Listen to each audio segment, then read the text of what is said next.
આજે આપણે ઇકિગાઈ ભારતીય દૃષ્ટિકોણથી લાંબા, સુખી અને સાર્થક જીવનનું જાપાનીઝ રહસ્ય રાજ ગોસ્વામી દ્વારા અનુવાદ કરાયેલી બુક મેં પસંદ કરી છે. જ્યારે પણ તમે બુક રિવ્યૂ આપો ત્યારે મારી પસંદગી કરાયેલી બુક એવું કહેવાનું હોય છે.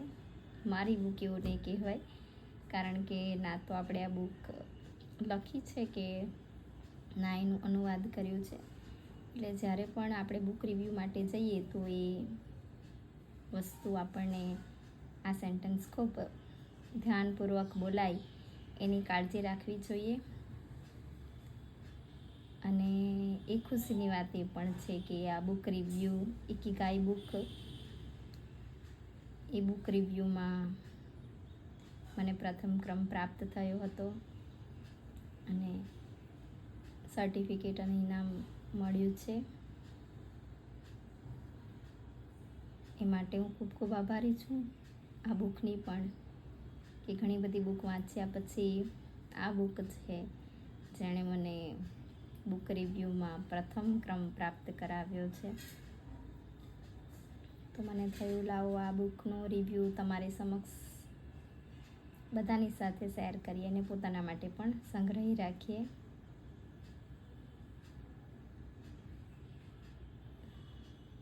તો ચાલો સાંભળીએ.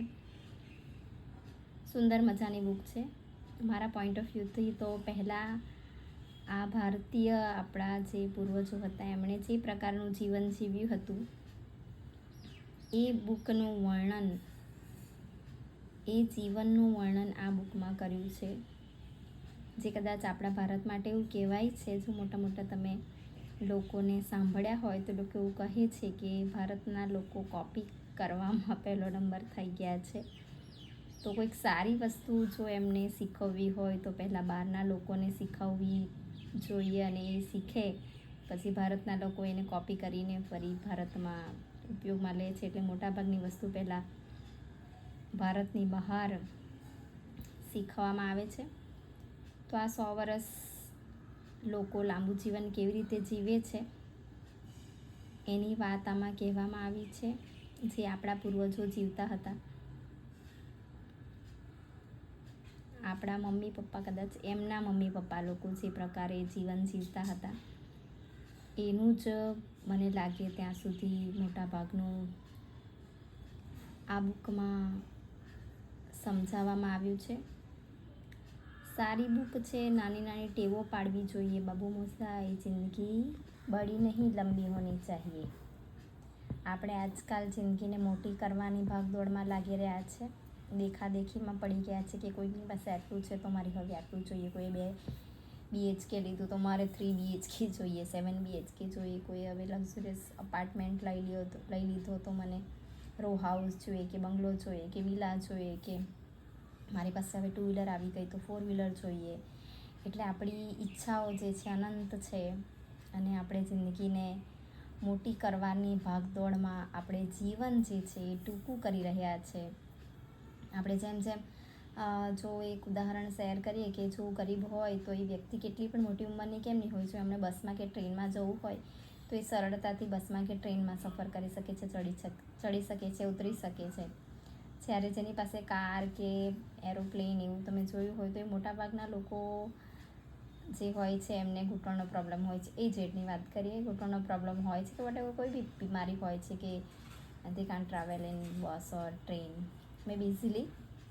એટલે જો તમે મિડલ ક્લાસના લોકોને કે ગરીબ લોકોને જુઓ તો એમાં કેટલી ઉંમરના વ્યક્તિઓ સરળતાથી સફર કરી શકતા હોય છે. મેં હમણાં જે હાલની જે મુસાફરી કરી હતી લોકલ બસમાં ટ્રાવેલ કરીને, એના પરથી મેં એ જોયું કે કારમાં ટ્રાવેલ કરતા હોય તો એવા બધા આપણને પ્રોબ્લેમ મળે છે કે આવે છે કે કદાચ મન ઘડત બની જાય છે. જ્યારે આ જે લોકો છે એમને આ પ્રોબ્લેમ્સ જ કદાચ નથી હોતા કે હોતા છે, પણ ઇઝીલી બસમાં ચડી શકતા હોય છે. ઊંચા પગથિયા હોય તો ચડી શકતા હોય છે.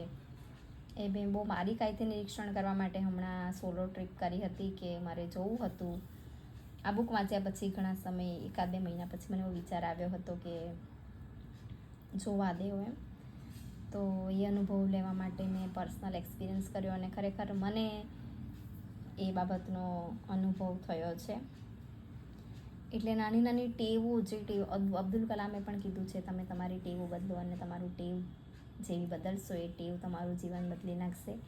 એના વિશેનું જ છે કે તમારે સવારે ઉઠવા માટે તમને કોઈની એક હેતુ હોવો જોઈએ, જેનાથી તમને એમ થાય કે ના મારે સવારે ઉઠવું છે. એના માટે સતત કામ કરતા રહેવું જોઈએ અને કામ એવું જે તમને ગમે છે. તમને આવડે છે નથી આવડતું એનાથી મતલબ નથી, પરંતુ તમને કામ ગમે છે ને, જો તમને ગમતું હશે તો આજે નહીં કાલે તમને એ કામ આવડી જશે. હું એક સ્ટેશનરીની દુકાનમાં હંમેશા આ બુક ને પેન એવું લેવા જાઉં છું. ત્યાં એ લોકો ગામથી એક છોકરો લાવ્યા હોય છે, એમનો સગા સંબંધી જ હોય છે અને છોકરાને જ્યારે સ્ટાર્ટિંગમાં આવ્યો હોય, આજથી કદાચ હું એને વરસ પહેલાં ગણું તો એ વરસ પહેલાં એ છોકરો નવો આવ્યો. છોકરો મતલબ થોડો એજેડ જ ખરો, 30-35 વર્ષનો સમજો ને, પણ થોડો એબનોર્મલ એમ, એટલે મતલબ સામાન્ય માણસ જેવો ને, એમ થોડું સમજવામાં એને વાર લાગે તેમ. તો એમના જ કદાચ સગાવાલો હશે, એટલે એ છોકરાને કંઈ પણ વસ્તુ 1 વર્ષ પહેલાં જ્યારે હું એને જોતી હતી લેવા જતી હું એ સ્ટેશનરી પર, હજી પણ ત્યાં જ જાઉં છું અને ત્યાંથી લાવું છું, તો જોતી હતી કે છોકરાને ઇવન કહેવામાં આવે એની સામે જ બુક મૂકેલી હોય કે બ્લુ કલરની પેન છે કે રેડ કલરની પેન છે, એવું વારંવાર કહેવામાં આવતું એને, તો પણ એને ખ્યાલ નહીં આવતો હતો. એને પેલા જે એની સાથે કામ કરવાવાળા ભાઈ હતા તે કદાચ એના સગાવાલા જ હશે અને છે જ કદાચ, તો જ રાખ્યું હોય મે બી. બાકી પારકા લોકો એટલું જલ્દી, પહેલાંના સમયમાં તો રાખતા હતા, પણ હવેના સમયમાં એટલું જલ્દી કોઈ રાખવા રેડી નથી હોતું. બધાને રેડીમેડ હોય જોઈએ છે, બહુ સ્કિલવાળા વ્યક્તિ હોય છે. તો આ સ્ટેશનરીવાળાની એક એ મોટી ખૂબી પણ કહેવાય. અને એમને વારંવાર એક ને એક કામ રોજનું કરવાનું આવે છે. તો હવે હું જ્યારે લેવા જાઉં છું તો એ જ છોકરો એટલી ઝડપથી આપી દે છે. એમને બધી વસ્તુ હવે ખબર પડી ગઈ છે કે ક્યાં શું મૂકી છે, કેટલા રૂપિયાની છે. એટલે તમને કામ આવડતું નહીં હોય, પરંતુ જો રુચિ હોય ને કરવું હોય ને, જો તમને યોગ્ય માર્ગદર્શન મળે અને જો કોઈ પ્રેમથી શીખવતું હોય. જેટલી વાર પણ હું જતી હતી તો મને કદાચ એવું થતું કે આ છોકરાને સમજ નથી પડતી ને પેલા ભાઈને ગુસ્સો નથી આવતો, એ મને બહુ મોટી વાત લાગતી હતી. અને હું એપ્રિશિએટ પણ કરતી હતી, એમને કહીને આવેલી કે તમે બહુ સારું કરી રહ્યા છો, કે આ છોકરાને તમે એક નવી દિશા આપી રહ્યા છો અને પ્રેમથી સમજાવી રહ્યા છો કે સરસ તું કરી રહ્યો છે ને થશે તારાથી, એમ એવા શબ્દો મેં એની પાસેથી સાંભળ્યા. એમને આજે એ છોકરો એટલું સરસ મજાનું કામ કરે છે. એટલે કોઈ પણ વસ્તુને તમે રુચિથી, રસથી અને વારંવાર એકને એક કર્યા કરો તો તમને એમાં નિપુણતા મળી જાય છે. એ બધા ઉદાહરણો આપ્યા છે આમાં. અને તમે કામ કોઈ કરો છો તો બીજાને બતાવવા માટે નહીં કરો.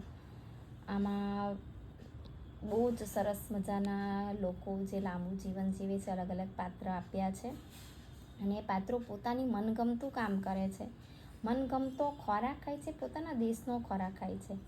આપણે ભારતમાં ચાઇનીઝ હોય કે પછી કોરિયન હોય, જાપાનીઝ હોય, બધા અલગ અલગ પ્રકારના વ્યંજનોની પાછળ પડી ગયા છે.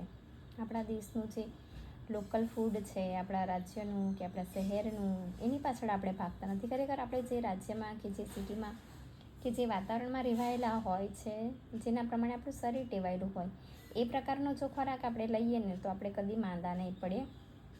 એવું સચોટ દ્રષ્ટાંત એમણે આપ્યું છે પાત્ર દ્વારા. અને લોકો કેટલું લાંબુ જીવન જીવે છે. લાંબુ જીવન તો ખરું જ, પણ એની સાથે પણ સ્વસ્થ અને સુખી જીવન. અને સુખી જીવન માટે એઓ પોતાને ગમતું કામ કરે છે કે બીજાને જોઈને વ્યવસાય બદલી નાખતા નથી. આપણે એ ભૂલી ગયા છે. આપણે આપણા છોકરાઓને કે અત્યારના બધા જે છોકરાઓ છે એ બધાને એક સરખું શીખવા માંગે છે, બધું જ. કે મારા છોકરાને સ્કેટિંગ પણ આવડવું જોઈએ, ચિત્રકામ પણ આવડવું જોઈએ, મારા છોકરાને મ્યુઝિક આવડવું જોઈએ. અને બધું જ શીખવામાં કદાચ જે નિપુણતા આવવી જોઈએ એ કદાચ નથી આવતી. આ પુસ્તકમાં એ જ જે પાત્રો આપ્યા છે તેઓ પોતાનું મનગમતું કામ કરે છે ને એક જ કામ કરે છે જેથી તેમને એમાં સફળતા મળી છે. ખરેખર આપણે શીખવું જોઈએ કે કોઈ પણ એક જ કામ જે ગમતું હોય ને એમાં નિપુણ બનાવો. તમે શોખ માટે કરતા હોય તો ઠીક છે, પણ બધું જ આવડવું જોઈએ અને બધામાં જ પારંગત હોવું જોઈએ.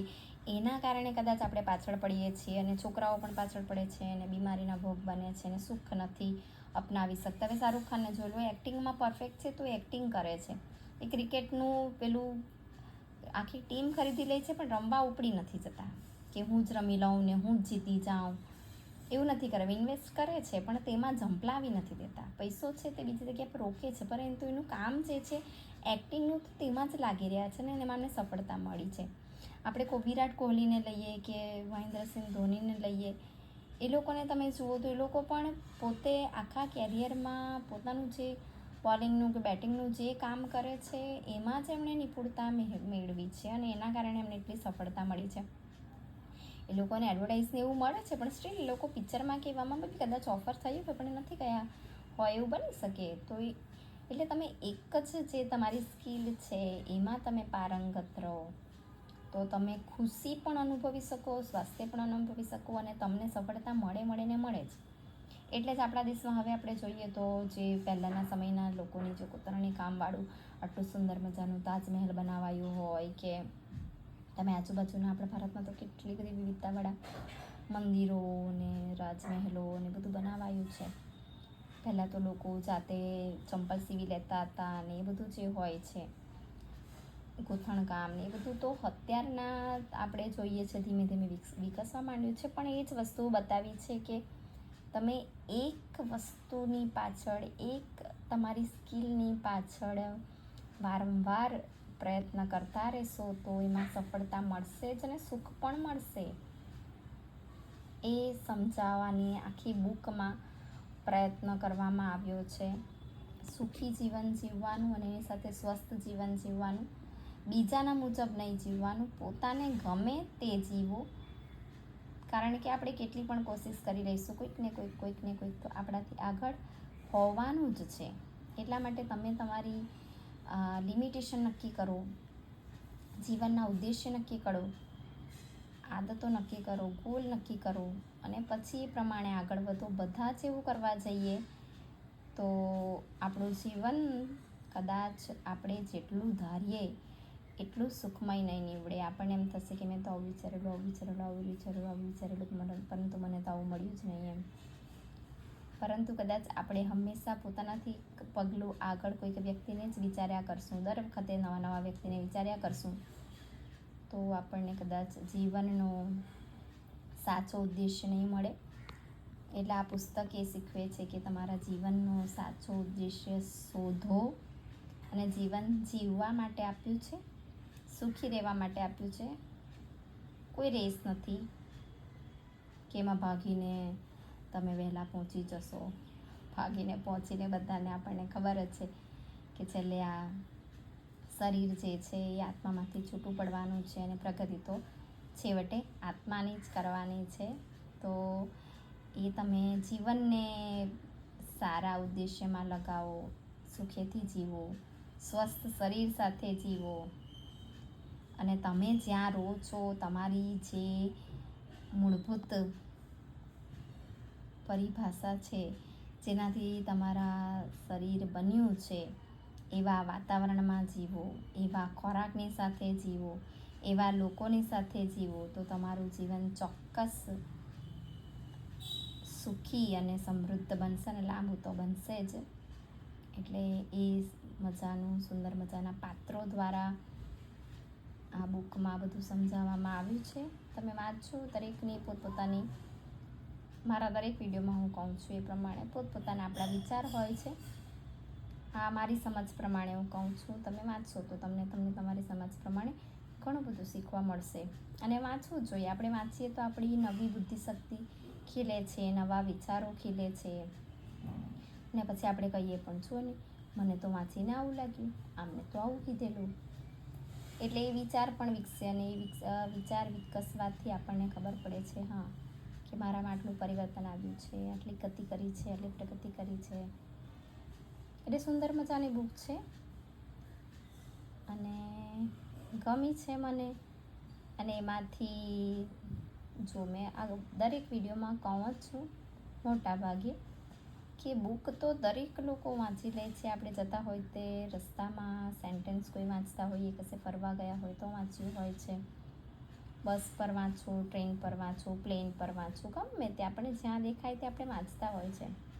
નવા નવા સેન્ટેન્સ લખ્યા હોય છે, સરસ મજાનું લખ્યું હોય છે. મોબાઈલમાં તો કેટલું બધું વાંચતા હોય છે આપણે. છતાં પણ વાંચવું એકલું પર્યાપ્ત નથી હોતું.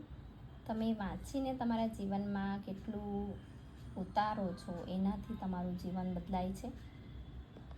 વાંચવાથી કશું નથી થઈ જતું. એટલે કોઈ પણ બુક તમે વાંચો, જુઓ, સાંભળો તો એમાંથી એક સેન્ટેન્સ જેટલું પણ જીવનમાં ફોલો કરવાનું શીખશો તો જ કદાચ આપણે જીવનને વધારે સારું બનાવી શકશું, એવું હું સમજી છું. આભાર. Thank you so much. આખો વિડીયો જોયો હોય તો થેન્ક યુ. અને બુક આપણે જાતે વાંચજો અને વાંચીને મજા લેજો. સુંદર મજાની બુક છે, બહુ મજા આવશે તમને વાંચવાની. મેં આખા બુકનો સાર કહ્યો છે જે મારા પોઈન્ટ ઓફ વ્યૂથી